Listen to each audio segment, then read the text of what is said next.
আপনি যদি ফাউন্ডেশন দিয়ে বাড়ি করেন তাহলে এই বিষয়গুলো আপনার জানা থাকা অবশ্যই প্রয়োজন। এরকম কিছু বলে কারণে আপনার বিল্ডিংটা দুর্বল হয়ে যেতে পারে।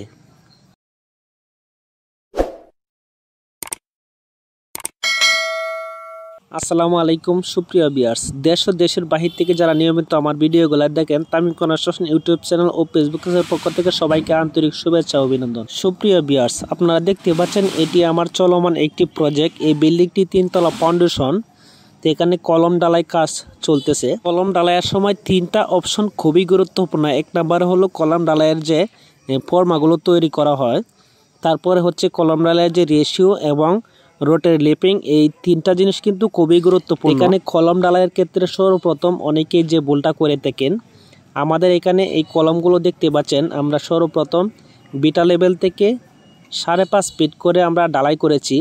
এখন উপরের অংশগুলো ঢালাই করার জন্য কিন্তু আবার যে কাঠের ফর্মাগুলো নতুন করে বানানো হচ্ছে এবং প্রত্যেকটা ফর্মাতে সিমেন্টের বস্তা দিয়ে ভালোভাবে পিন প্যারাক দিয়ে আটকে দেওয়া হচ্ছে।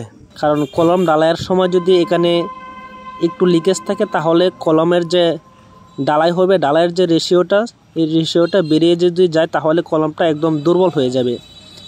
আরেকটা বিষয় হলো, আপনার একটা বিল্ডিংয়ে যখন 10 ফিট উচ্চতা হয়, তাহলে যদি 10 ফিট কলম একসঙ্গে ঢালাই করেন, 10 ফিট কলম একসঙ্গে ঢালাই করতে গেলে আপনার যে ঢালাইয়ের যে মশলাটা থাকে, এই মশলাটা উপর থেকে যখন ঢালা হয় তখন কিন্তু নিচেতে আপনার কোয়ার যে মিশ্রণটা এটা ঠিক থাকে না, আপনার বালুগুলো উপরে ভেসে যায় অনেক সময়।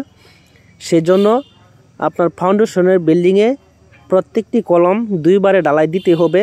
এখানে আপনারা দেখতে পাচ্ছেন যে কাজগুলো করতেছি, প্রত্যেকটি কলমেই কিন্তু আমরা অর্ধেক করে প্রথম ঢালাই করেছি। এখন এখান থেকে আমরা পরবর্তী যতটুকু বাকি থাকে বাকি কলমটুকু এখন আমরা ঢালাই করব। কলম ঢালাইয়ের ক্ষেত্রে সবচাইতে বেশি গুরুত্বপূর্ণ বিষয় হলো রডের লিপিং এবং রিং বাঁধার কাজ।